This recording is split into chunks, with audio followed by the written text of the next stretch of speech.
me mine, please.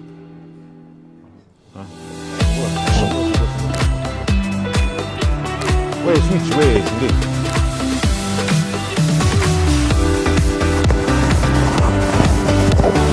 Do what you need. You know, kind of,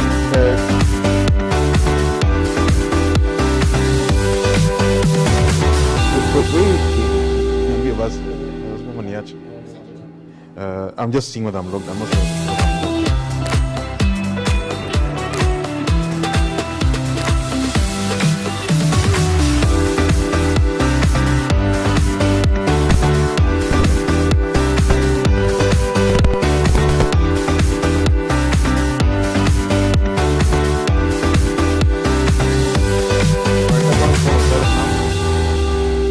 Isaac, call Mana, tell him to come up. Governor is already on his way up. Mali Amanda.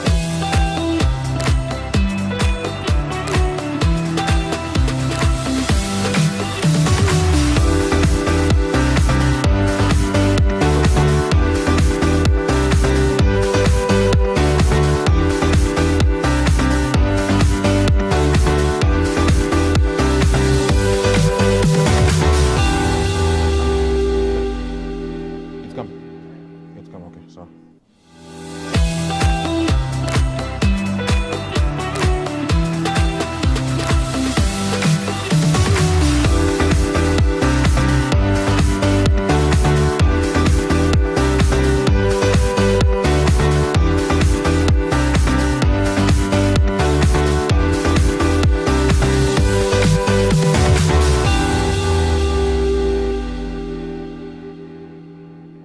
Governor.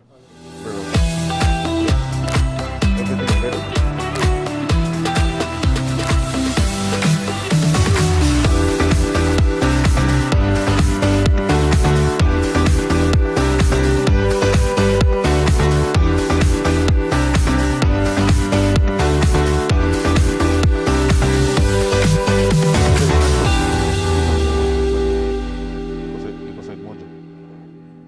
That is square.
Wherever, but be on the line of sight.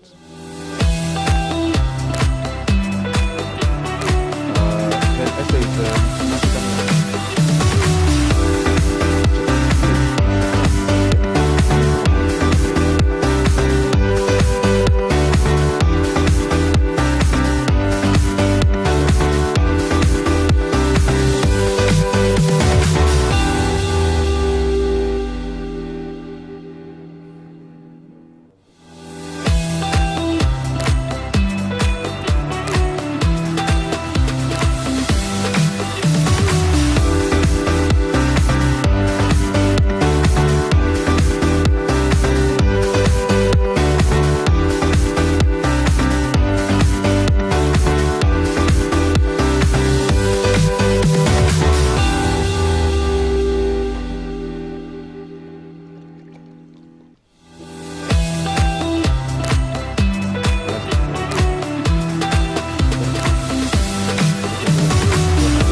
Good morning and welcome to the Post-Monetary Policy Committee press briefing. As is usual, we have this press briefing after the Monetary Policy Committee meeting, which took place yesterday, the 23rd of November 2022. As we usually do, we'll have the Governor of the Central Bank of Kenya addressing you, making his statement, and after that, we'll be able to take your questions. For you to get your questions through, please put them through Slido. That's www.slido.com. The meeting today is hashtag MPC 1122. Hashtag MPC 1122. Without further ado, I'd like to welcome and introduce the Governor of the Central Bank of Kenya, Dr. Patrick Njoroge. Good morning and welcome to this briefing following the MPC meeting that was concluded yesterday. You'll already have seen the press release that was issued yesterday. So this meeting, I'll provide you additional background information to give you the context, the underpinnings of the decision. And I'll start, as we usually do, with the global developments. Since our last meeting in September, policymakers in the advanced economies have reaffirmed their resolve to address the inflation problem in their economies. And they have redoubled their efforts. So far, they have been hiking rates aggressively and also communicated their objectives quite loudly and quite clearly. And also indicated their future actions. So inflation still remains in advanced economies remains high. We are trying to get okay, there's the slide. And has breached 10% in some of the economies, as you can see, in the UK and indeed in the Eurozone. And it's true, the US the US rate has come down marginally to 7.7. So the problem still remains. Secondly, the growth outlook has weakened. And here's a chart that relates to or is from the IMF. This is the World Economic Outlook numbers, projections that were done last October. And you can see relative to, say, the projections that were done in January, global growth has been scaled back by about 1.2 percentage points for 2022. And indeed, about the same magnitude, 1.1% percentage points in 2023. Interestingly, of course, is the sub-Saharan Africa, which having scaled back by about 0.1% in 2022. But I think the East African region has been actually stronger than was expected, but still ended up, at least for Kenya, scaling back the growth by a marginal amount, which we will discuss a little later. So that is the context, the advanced economy, the problem of inflation in advanced economies. The point also is that the markets have been quite unsettled, jittery, volatile, with small bits of information leading to huge swings in the outcomes. So for instance, in the last year's CPI data that was sent out, 7.7, it was better than was expected, and this led to significant movement in both equities, in the financial markets, and indeed even on the exchange rate, the US dollar rate relative to the advanced economies that fell by some amount. So there has been a lot of seesawing, pushing and pulling, as it were, between the fundamentals and the perceptions. By the way, these are not two different soccer teams. They are just various drivers of let's say, the outcomes in the financial markets. And bottom line is there's been increased fragility of the financial markets, which all of us have to deal with. There are 2 points I'd want to make. First, the very strong spillovers of policy actions by the advanced economies to the emerging market and developing economies. So this has been through, for instance, the channels through, for instance, the strong dollar, through the fragile markets, etc. But this is expected to have spillbacks into the advanced economies, and it appears that now the authorities in those economies, the advanced economies, are beginning to consider the spillbacks, and therefore the implications of the spillovers of their policies into the emerging market and developing economies. The second point I would want to underscore is the, let's just call it, inescapable laws of economics, meaning things have to follow the laws as we understand them, as we study them, etc. And I think the best example here, a good, bad example, is the UK experiment in September, October, in terms of the policies that were put on the table, which in the end were seen as weak at best, and let's say also destabilizing as they did. So I think the point here is not so much to look at the specific policies, but to remind ourselves that, yeah, there are inescapable laws of economics that we have to understand how the markets operate, etc. Another point I would want to raise, still in the global space, is the international crude oil prices. And here, as you can see, this is a chart that shows let's say, our benchmark oil, Marban oil. There are other benchmarks, and this is the one we have here in the country. And you can see that the average so far has been $106 per barrel. The price now is lower than that. It's at 86.4. Actually, this morning it is a bit higher than what is shown here. But the point is that it has, as before, it was volatile, and now it's settling in the 80 to 100 region, or around 90. So this is something, obviously, that we have zero control over, and we have been making the point that it actually will drive our outcomes, both on inflation, etc. Finally, global commodity prices also, and the supply chain issues or pressures continue to ease from their recent peaks. This is a rather busy chart, but one that I think I like, and definitely I'm sure you'd like. And the point is, it shows for most of these products, the peak was in Q2 of the year, so around April, May. So for instance, palm oil price, you can see it went up to $1,717 per metric ton, and now it is south of half of that. Yeah, so it's now in October it was 889, and I think the point here is that the increases that were there were driven by other factors that have nothing to do with us. They're specific to those markets where we are buying from. And I think we do understand some of the factors, you know, the Ukrainian war, but I think war farther than just that particular driver. So we obviously expect to benefit from these declines as the prices settle to maybe more normal range of those prices. There's another slide as well on related to the supply chain challenges.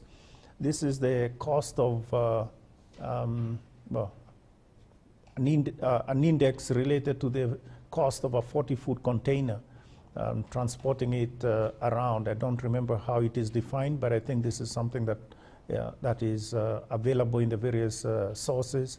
And you can see it was up to $11,000, and now it's closer to $3,500. So again, also significant decline from the peaks that we saw in September of 2021, even as we appreciate that this is still away from where it used to be, around $1,500, $1,700 per barrel, you know, back in the before the crisis of the COVID crisis, etc. So that's what I want to say about the conjuncture related to the global economy. And so we switch now to the domestic economy. And in May 2022, we warned about the possibility of breaching our 7.5% threshold on inflation over the next few months. And in fact, since June, the outcomes have been higher than 7.5. And now that also we have actually acted and actually adjusted policy rates in May, September, and indeed just recently, yesterday in November. You know that. But I think it is important to underscore, before we go to the numbers, to underscore that we want to remain in a low inflation regime. Why is that? Because actually high inflation, if we move to a high inflation regime, it will be quite disastrous. Markets don't work well when you have in a high inflation environment. But beyond that, households and farms begin to pay attention to individual prices. So I get concerned about the price of milk or the price of every single commodity. And that in itself leads to sort of additional, let's say, additional channels where then I get to be more worried about my wages, what I'm getting paid, and therefore you may end up having this sort of wage price spiral that will in itself is quite destructive. So it is important to appreciate why it is we in the, well, this is not just our central bank, but around the world, the issue of inflation is significant. And it's also important to appreciate that it leads to risks. It creates risks in places that are not so obvious. And consequently, you may end up having significant financial stability issues also popping out of this. But importantly, it affects the weakest members of our society the most. So that's why we, as a central bank, it is actually our mandate #1 to deal with inflation. And I think that's one of the reasons why we have been quite clear that we have to deal with inflation and make sure that it doesn't get an anchor, that inflation expectations don't run away. And indeed, we do need to go back to the threshold, to below, to the band that we have in terms of our target. So that's in terms of the background. But the numbers, as was shown on the slide, the most recent numbers are October, and I'm sure you've seen those numbers. 9.6 is the latest number, and 9.6%, and you can see it's been driven largely by food and fuel prices, but largely food. So this is the contribution to overall inflation, and the blue is food. So you can see out of the 9.6 percentage points, 5.7 was really food, and 2.3 is fuel. And as you know, we have been adjusting the price of fuel in terms of, well, first was the removal of the subsidies, and then following the trajectory of the international prices. So we expect that that will continue going forward, that is, eliminate whatever subsidies there are that may remain, and continue adjusting the price relative to the international prices. Now, in terms of food, again, this is an interesting chart. It tells us that of 4 commodities only, wheat, milk, maize, and edible oils, these 4 commodities, they contribute 3.1 percentage points of the 9.6 that we mentioned a moment ago. So 4 commodities contribute about a third. That is significant. So you can see, even as you talk food inflation, when we mention that that is what is driving the CPI, actually a lot of that is just 3 commodities. And we expect that some of these commodities will follow other cycles, as we have mentioned, wheat, maize, milk, etc. So just wanted to leave that with you. Moving along,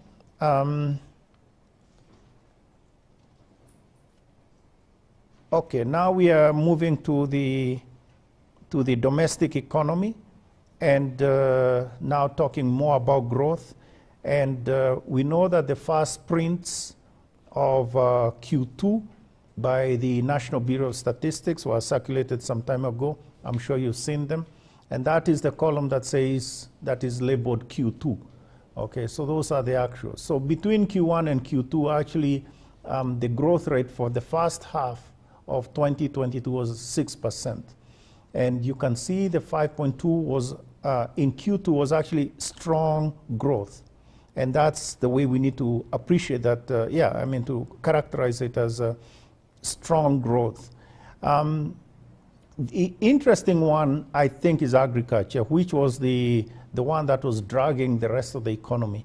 So actually we have, in terms of growth, you can see it was a decline in Q2 of minus 2.1. We actually had been projecting sort of a stronger growth in this sector. But the other services was obviously very strong, growing at 7.7, and we expect that will remain. And of others, industry also, you can see that was a significant growth at 5.6, and we expect that dynamism will remain. Bottom line is that we expect the annual projection, on an annual basis, that is for 2022, to have the outcome at around 5.6% of GDP. And this is quite strong. Bear in mind that there was the sort of elections in August, and also the pressures from the international sources, as we mentioned before. So all that put together, but we still land on our feet. So it proves the resilience, or it points to the resilience of the Kenyan economy. We've talked about this in the past. A lot of it relates to being highly diversified in terms of the various sectors, etc. So that's what I want to say about the overall growth. But for 2023, we are tentatively projecting a number like 6.1% of GDP. But that is a number that obviously we'll revise as we go forward. Now, let's go through quickly some of the indicators, leading indicators. And this is a sales turnover on wholesale trade. And the one on the right is manufacturing sector. The blue line, the dark blue at the top, is really shows the turnover in terms of Kenya shillings, millions. But I think the growth rates are the green bars. And you can see that has continued strongly, around 10%. You have 15% in the wholesale and retail trade, and then 8% in October, etc., and also on the manufacturing. I think the point here to make is that there is clearly there's a lot of dynamism that is being shown in these numbers, and we expect that will continue. If anything, it will accelerate as we now get into the Christmas season, shopping, etc., and also the back to school in early January or in January. So I think the point here is that clearly this is indication of strong activity that will be sustained. Then the next one is on power consumption. I think we understand what this relates to, and you can see the green bars, that's the growth rates. The blue, dark blue is the levels. But then switching all over to the large power consumption, you can see the same trend is repeated there. August was a low month. I think we all know why. That was the elections, and so a lot of the manufacturers, etc., consumers of electricity had shut down for that period to allow people to go home, etc., and so the consumption was limited. So next slide is on construction. This is cement manufacturer sales turnover. This is a bit puzzling. I'll then show the consumption and production in a minute. This is just sales turnover. And the July, August, you can see the decline May, June, and then July, August, significant decline. And I think the reason here, we had said that it is related to two factors. One is the closing of, the closing off of some large projects, the expressway, etc., that was consuming a lot of cement. But you can see it's picked up in terms of sales turnover. Now, we still have not got to the bottom of this, I have to be honest. Why is that? Because let's look at the next slide. The next slide is on cement consumption and production. So this is in tons, yeah? So you'd expect that this is what relates to what I mentioned before, projects, etc. Now, in the slide we showed a moment ago, there's a pickup in the last 2 months. But here you can see it isn't quite picking up. The growth is not the decline is smaller, but I think there's still a decline. So I guess a lot of this also relates to, between production, consumption, storage, booking of transactions, etc. But anyway, what is clear is that we need to understand this better, but it is something that I think also shows that there is, at least there's a recovery of a kind. Obviously, we are cautious about indicating that this is a recovery from these numbers because we haven't gotten to the bottom of that. Then transport and storage, again, numbers are pretty much the same. Strong activity and accommodation, obviously, is something that we were concerned about. This is your hotels, etc. And I think the numbers are quite favorable. Moving on to the next one, the last slide is on private sector credit. This now, as you know, is at 13.3%, so a gentle growth, which is what we're expecting. And if you look at the sectors, the next slide, just the sort of large sectors, manufacturing, trade, business service, and indeed even consumer durables. You can see there's a lot of dynamism. If you connect credit with economic performance in the private sector, but at least in those specific sectors. Moving along, the next slides are about the CEOs, about the various surveys. As you know, we do 3 surveys. We are now doing 3 surveys. First is the CEO survey, and then the next one is a market perception survey, and the third one is on agricultural sector survey. So I only have one slide, I think for the CEO survey, and all that I wanted to show here is that there has been significant or sustained optimism. You can see the totals on the left-hand side, on the right-hand side. So you have companies and about sectors. So you're asking them about the confidence in the company, the prospects of the company, and also prospects of the sector. And looking at the far right, you can see in September, those that were the same or felt that the prospects would be higher were something like 84%. And now you can see that there has been a slight reduction in that, 82%, but I think still quite strong. The reasons are clear, and the CEOs did tell us why is it that why they were optimistic, and obviously the end of elections, and then obviously the settling in of the new government. All those things lead to stability and indeed better prospects, etc.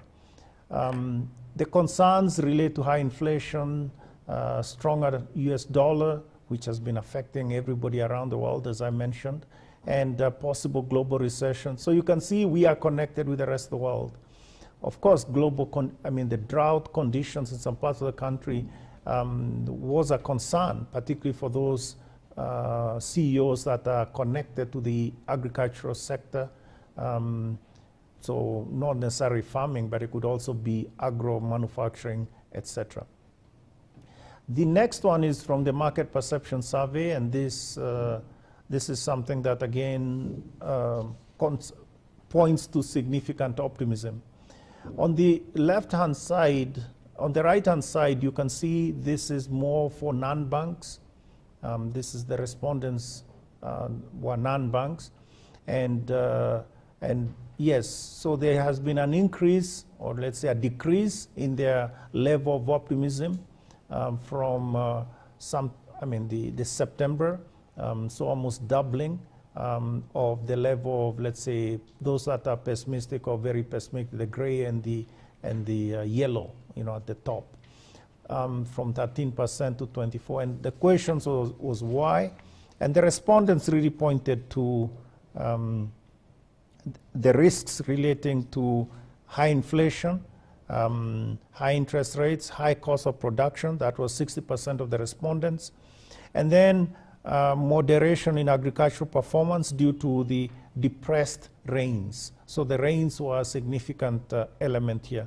Now, we did this survey at the beginning of the month, the first 2 weeks of the month. And I think that was before the rains kind of got to us, at least here in Nairobi, even though other parts of the country, there has been significant rains for some time. So it may be a timing issue, meaning those that were, they were still seeing very dry conditions, including, I guess, in the newspapers, etc. Moving along, the next one is about the hotel bookings, and this was from the Market Perception Survey. And you can see that they are really strong. You are talking in Mombasa, February, 60+%, and this is forward booking, yeah. Now, as we all know, a lot of us do our booking sort of last minute or last day or last week. So the way things are now, it is clear that there's a lot of dynamism in that sector. As a matter of fact, already there are places that are completely booked, fully booked. You can compare that to where we were, let's say, earlier in the year, a year ago. November 2021, December, and you can see the sort of forward booking numbers were much lower. So things have stabilized. Mind you, it's not just Mombasa, it's across the board, including the rest of the country, right? Rest of the country at 40% in February, for February 2023. I think that is pretty good. Moving along, this is the agricultural sector survey, and I think there's a lot of material there in this survey, but also in the others. And this one, the only thing maybe the only two things I would want to put out here. First is the respondents expect to have an increase in output in the next harvest relative to the last harvest that they had. The only one that obviously is a bit of a concern there is tomatoes and onions. For those of you that are into kachumbari, well, you are so warned. So tomatoes and onions. But the others, as you can see, there's an increase, and pretty much increase or remains the same. We can talk a bit more about the details, but I think I should at least say that we expect the ongoing rains will boost the fast-growing crops, mainly vegetables, and but we also know that a lot of rain will affect negatively production of tomatoes, so there's that concern. Moving along, the next one is about the problems in the agricultural sector as reported by the respondents. And all I want to say is transport costs, input prices, and weather conditions account for significant factors, at least from the perspective of the respondents, that need to be dealt with. Please look forward to the surveys, which will be published by tomorrow midday, 12 o'clock. We should put those on our website. Thank you very much on that. Let's move on now to the balance of payments. And the balance of payments, I think, have been quite strong, favorable. The goods exports, that's merchandise, they remain strong. Grew in the 12 months to September, relative to the 12 months to September last year by 13.9%. And I think we expect to see similar growth for the end of the year, that is for the year 2022. I think this is a good slide. You can see tea has been quite strong. And there's a question about horticulture, and we'll talk about that in a minute, but most exports have been quite strong.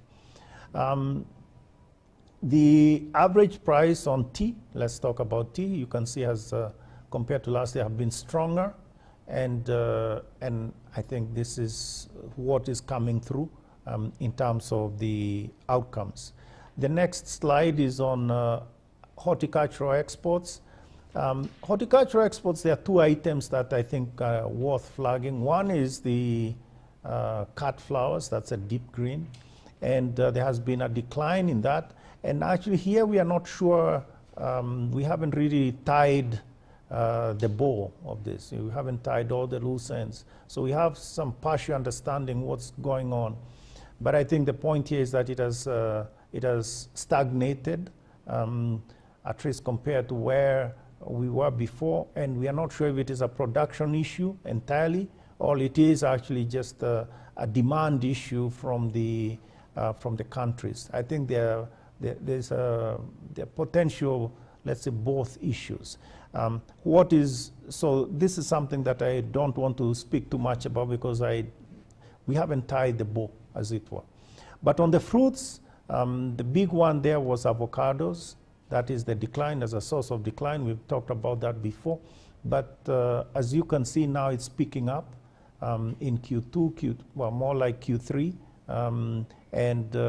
Because we now have, let's say, ready markets, we are exporting those fruits to China and I believe India as well. So there's a lot more potential in that regard. So now moving on to imports. And on imports, I think here is simple. It has increased, imports have increased by 18%. But really what has driven this is oil. Oil imports. That increase, as you can see, from 2.9, actually 3 billion US dollars import for the 12 months to September. That is 2021, and then to September 2022, it is 5.4 billion. So actually, if you, in a sense, just looked at everything else except oil,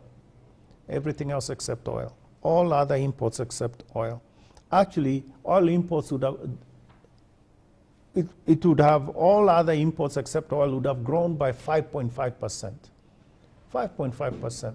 And you can see that is not quite keeping up with, well, rather it is keeping up with the real economy. You know, we talked about growth of 5.6, etc. So it will be aligned to that. So I think the point to make that on the oil imports, on the import side, the only significant item to sort of keep track of is oil. Here is one that shows the production, rather the imports by type, consumer, capital, intermediate. Pretty strong growth in intermediate products, so that relates to manufacturing, etc. And indeed also consumer output, consumer durables and other things, or consumer imports, which we expect to see, and also expect to see a slight increase as we come to the end of the year, because the imports should have come in November, early December, for us to buy whatever it is that we are going to buy around Christmas. So that's what I would want to say about the imports, but there are other things to mention about the balance of payments. Services, exports, a lot of this is travel and also transport receipts growing strongly. I don't want to say too much. That's a very busy chart. This is an even worse chart, I think, in terms of presentation, but there it is. Tourist arrivals. Probably the way to think of it is the dark blue in the that is right there in the middle. Is chasing the light blue. The light blue is from 2019, which was sort of like the best year that we had then. So it's going to that. It's already overtaken the 2021 performance. But I think the point here is that we are going back to where sort of like the strong performance of yesteryear, you know, of previous years in terms of arrivals, etc. Diaspora remittances remain strong. This is something that we expect will be quite strong to the end of the year. As a matter of fact, now we expect to see the strongest inflows as we come to the end of the year. December is always a very strong month, and November depends on many things, timing, etc. But whatever will happen, the inflows in November and December taken together will be quite strong, or we expect those to be strong. Okay, moving along, current account has been, we have re-estimated the current account deficit at 5.6% for the year for the year 2022. And that is down from 5.9 that we had before. By the way, for the 12 months to September, it's 5.3% of GDP. And I think that is, we've made this point again and again that our sweet spot for the current account is around 5%. So we are in that range. We are within the range, as it were. Then exchange rate, you have the standard charts. I'm not going to talk too much about this, just to say that our currency has depreciated by 8%. And the US dollar is the one that has been driving everyone else. This is the index there is, again, relative to the major currencies.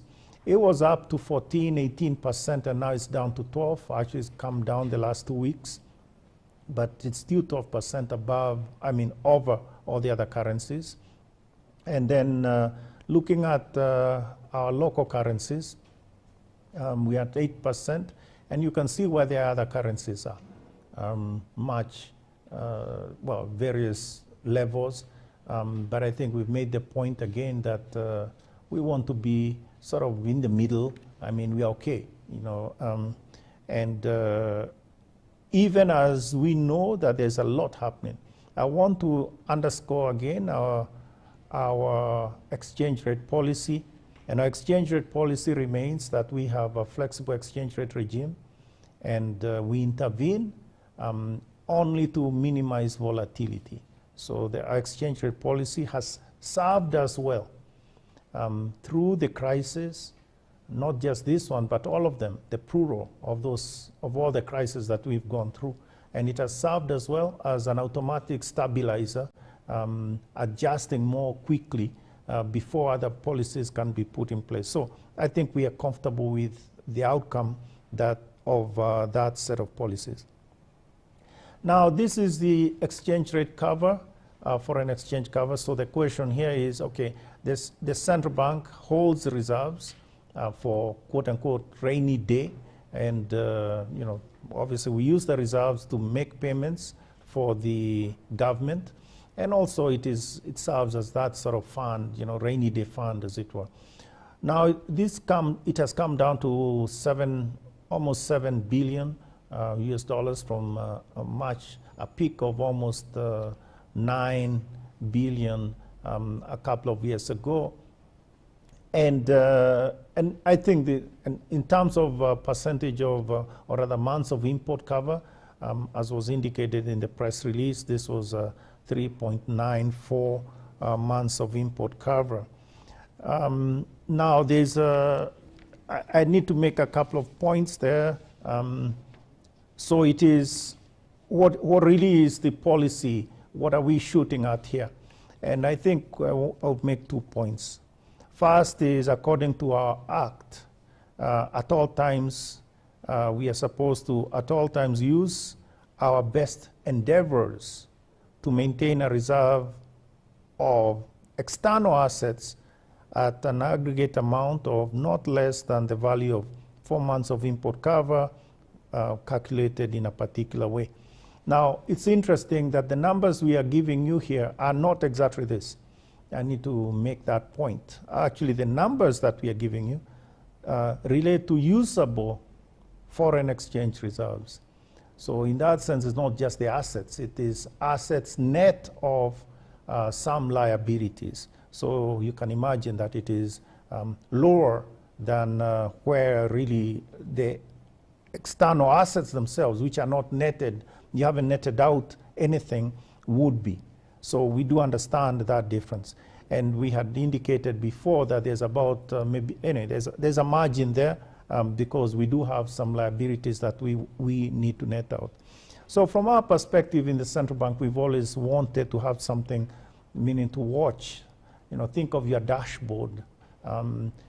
You're looking at something that, that will give you warning, etc. That is meaningful.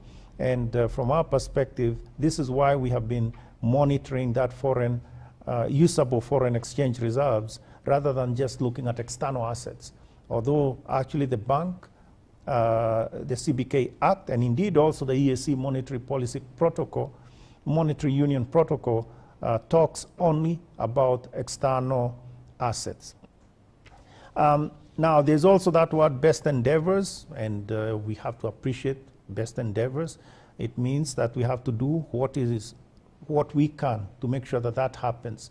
And therefore, that means that occasionally there may be moments when the number is, even with your best endeavors, the number may be lower than the target. And so the best endeavors from our perspective today has meant 2 things. One is we've looked ahead, we've looked forward, and we expect some inflows to come in. So we are not waiting, in a sense, we are projecting inflows, some of which I can tell you. IMF disbursements at the conclusion of the review, which we expect will be completed sometime in December, and that would allow a disbursement of about 440 million, the equivalent of 440 million US dollars, so something like that. Then there'll be others later in the year from the World Bank, large amounts, relatively, maybe not relatively large, but 400 million at this moment can increase all the way to even 1 billion.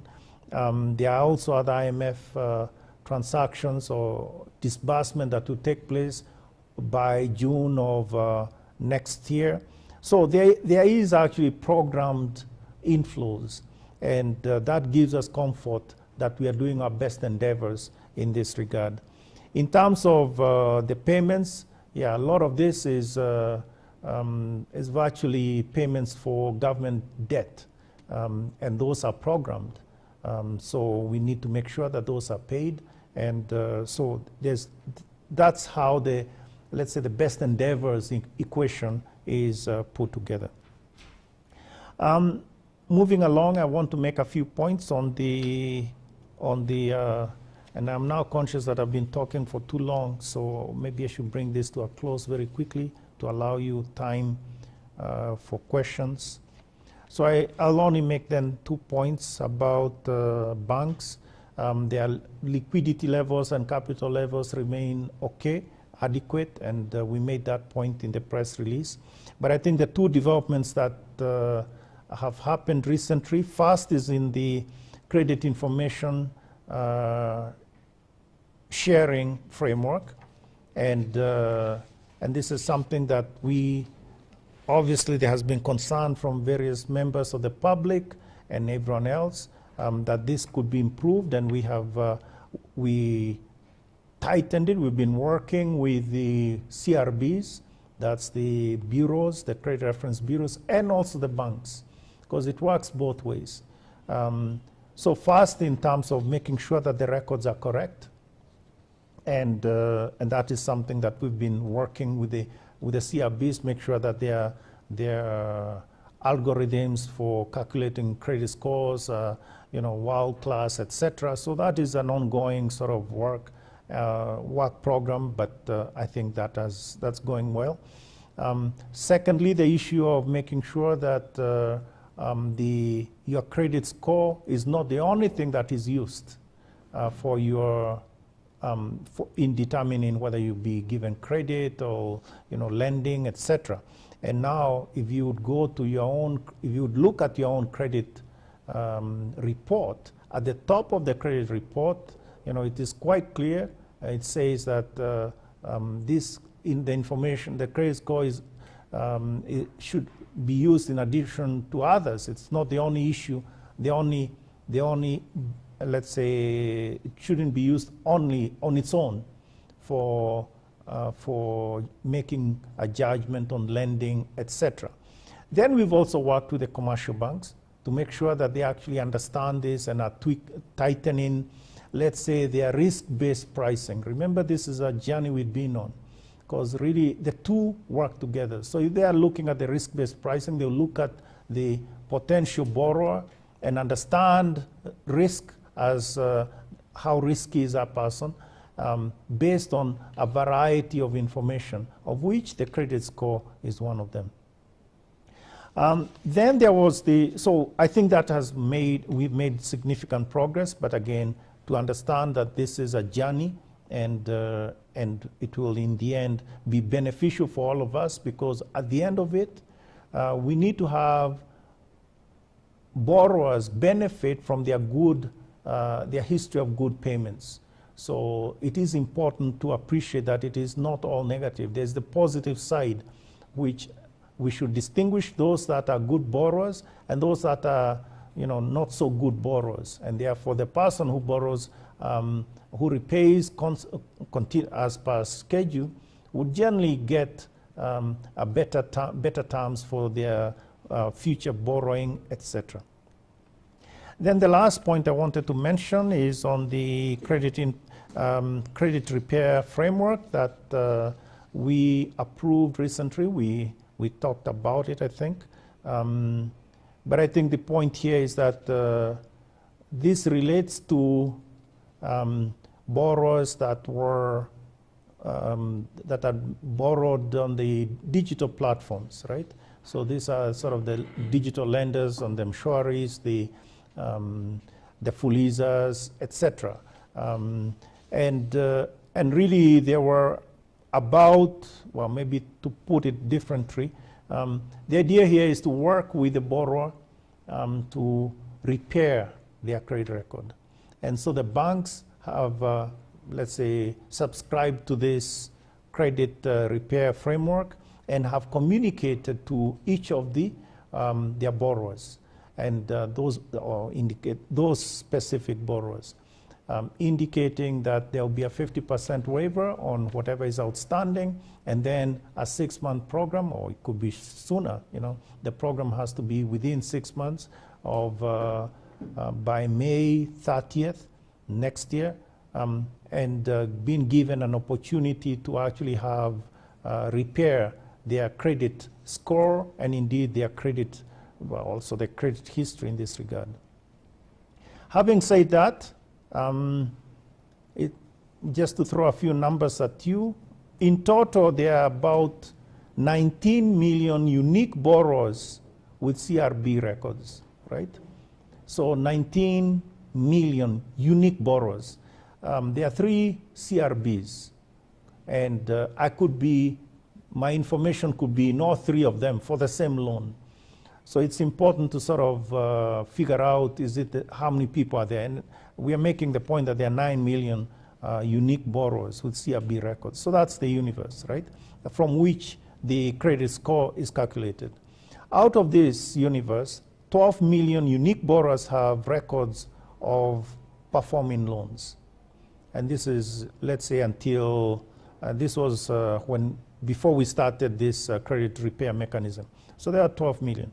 And then the balance, the 7 million, have records of non-performing loans. So you have a loan that is non-performing in there. And this includes 4.2 million with non-performing mobile phone digital loans. And that will be worked out through the credit repair framework. So those are the big numbers, and I think it is something that we are happy with. There are those of you that are concerned about the impact on IFRS 9, etc. And the point is, yes, it has nothing to do with IFRS 9. IFRS 9 remains the same. And banks will remain completely compliant with IFRS 9. And this only relates to the other side, which is reporting to CRBs.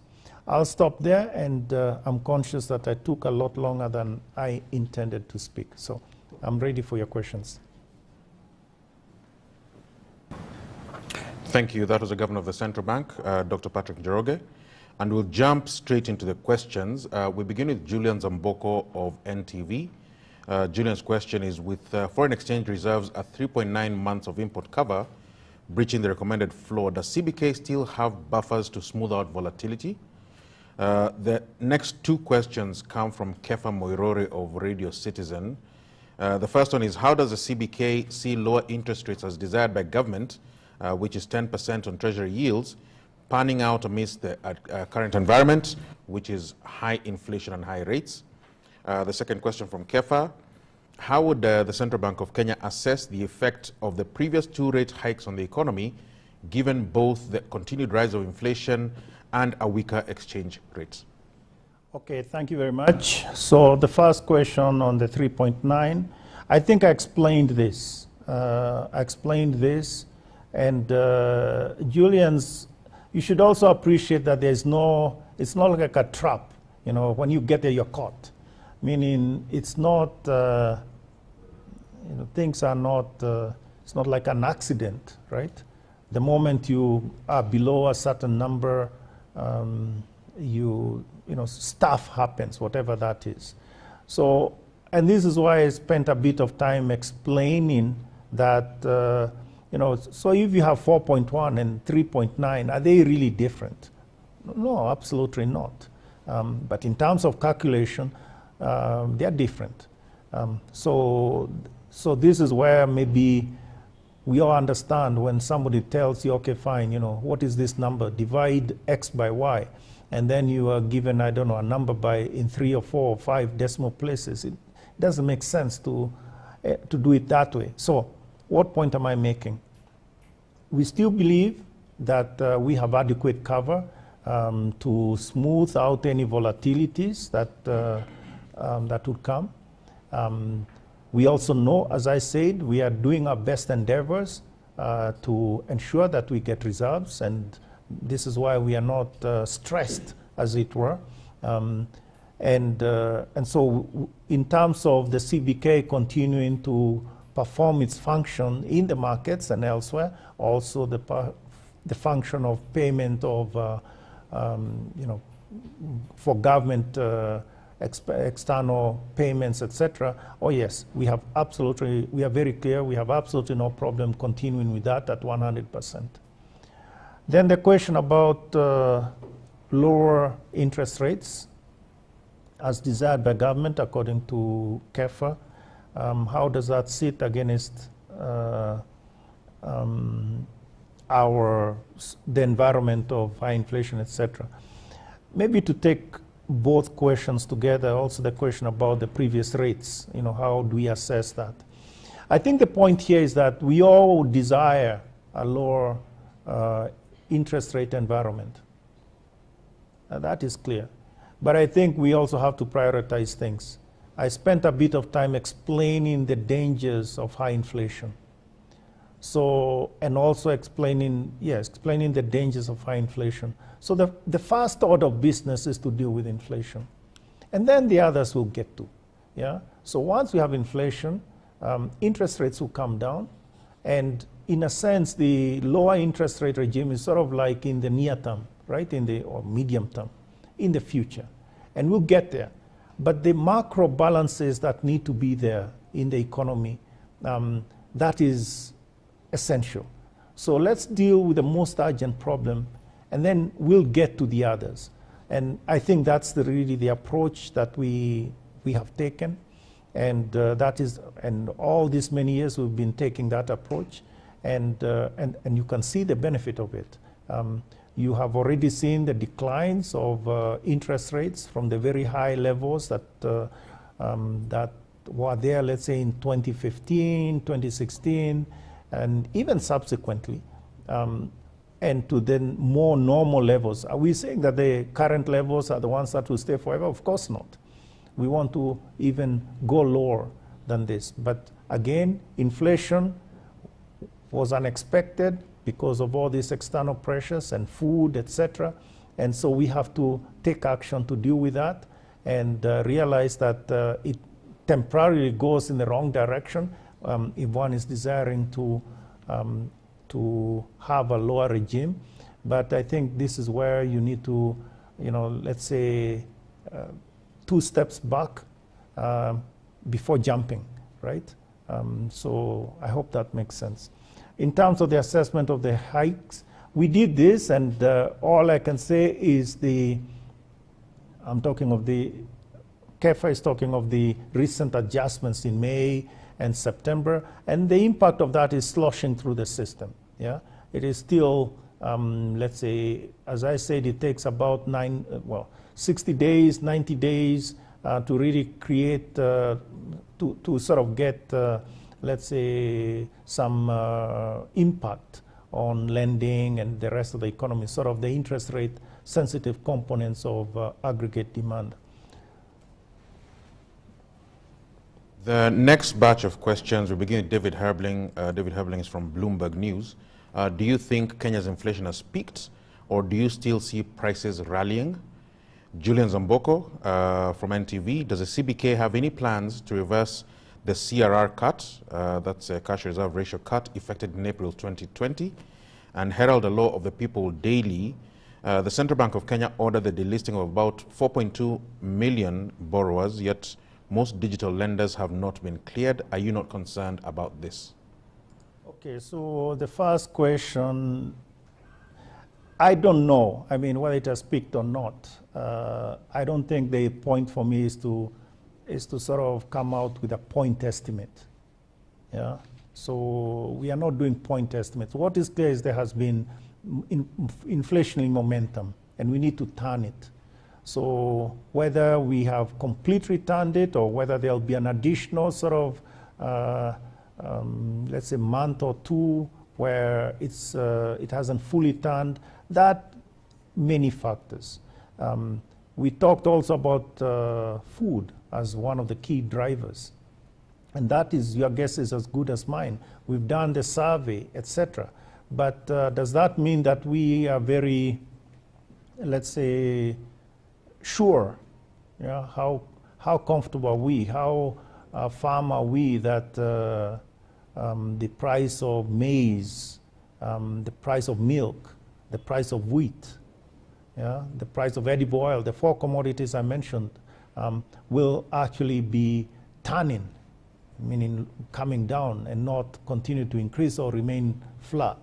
So we, in that sense, turning points are the most difficult things in economics to predict, and therefore we are not going into that sort of let's say fool's errand of making predictions on things that, in our view, it doesn't matter.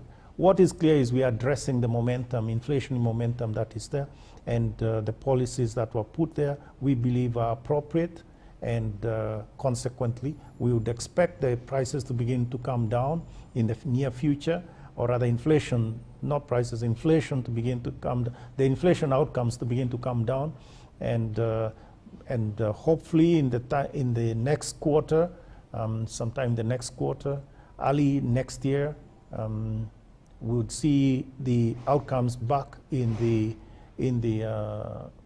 target band. Julian's asked about the CRR cutting and reversing this. No, we haven't. I think the Monetary Policy Committee has taken appropriate actions, knowing that that number is out there where the CRR was adjusted to. So at this moment, those policies are sufficient, and we don't see a need today to have additional policies. If we needed additional policies, we would have put them in place, and that was not the case. And Herod's question, I don't know, Herod. You're telling me that yet most digital lenders have not been cleared. I don't know what that means. So I just explained how the numbers stack up. And if indeed you had a loan to a digital lender, Herod, let's do this. Why don't we, Wallace will send you 100 shillings, and you will go into your CRB and look for your record to see where you are. My point is that if indeed you had a digital loan, Fuliza or any of those things, they are part of it. They must have contacted you by now to tell you this is the situation. Now, the only problem is you may have had other loans that you probably were also having, you were not performing. Obviously, that you have to deal with. So let's be clear where the facts are. And the facts are, as I explained them, and of all the ones that have digital loans that I mentioned, by now they should have received a message from their, let's say, their lender. And if not, then get in touch with them. Get in touch with them. So let's leave it there, because I think there's a bit of misconception here, and I don't know where the misconceptions are. And Harold, maybe Wallace will send you 100 shillings, and then you tell me what your credit report looks like. So 100 shillings promise has been made. The final question is from Martin Mwita from the Star. And Martin is asking, with yet another Fed rate hike, I assume that's a Federal Reserve in the United States, another Fed rate hike expected in December, where does this leave the shilling amid the continued high demand by importers? Okay, Mwita, I guess there are two things here. Let's understand how the hikes or the increases in interest rates by the advanced economies, central banks, in this case the Fed, how is it affecting us? Maybe the channels that you are mentioning may not be the ones that this is coming through. But I think the point here is that increases in interest rates in the US, what it was doing is it was attracting, let's say, a lot of capital into the US market. And as a matter of fact, it was the US market because there was also a differential pace between the ECB and also the Bank of England was more or less on track. But anyway, ECB and the Fed. So that is really, so the action was taking place in the financial markets, right? That's basically it. And we are actually not so connected with those markets directly, meaning we don't have, we are not like the Canadian dollar or the UK pound, etc. So the point here about the pressure on the shilling, it's really on everything else, right? So in a sense, it's where everybody else is dropping because the US dollar is pushing everybody down. So it's going up, everybody else is going down. So that, of course, mutatis mutandi. There are some things that obviously I'll skip in this sort of stylized sort of description. The point here, though, is that all that for now, it is clear what, for the most part, actors have incorporated those sort of decisions into their actions. So in some sense, you have, there's a sort of expectation of that already happening. It's not a surprise. It is the surprise elements that drive markets a lot more. This is why the US inflation outcome was a bit of a surprise, and therefore it drove markets, because everybody felt that the US will have to be less aggressive than it had stated it would be. So I don't think there is, at least in the short term, we remain where we are. where we were, meaning in a corner with all other EMs in emerging market and frontier economies. So I don't see that as being a new piece of information that will drive the markets. What will drive the markets is something else, which is maybe a new piece of, a surprise piece of information.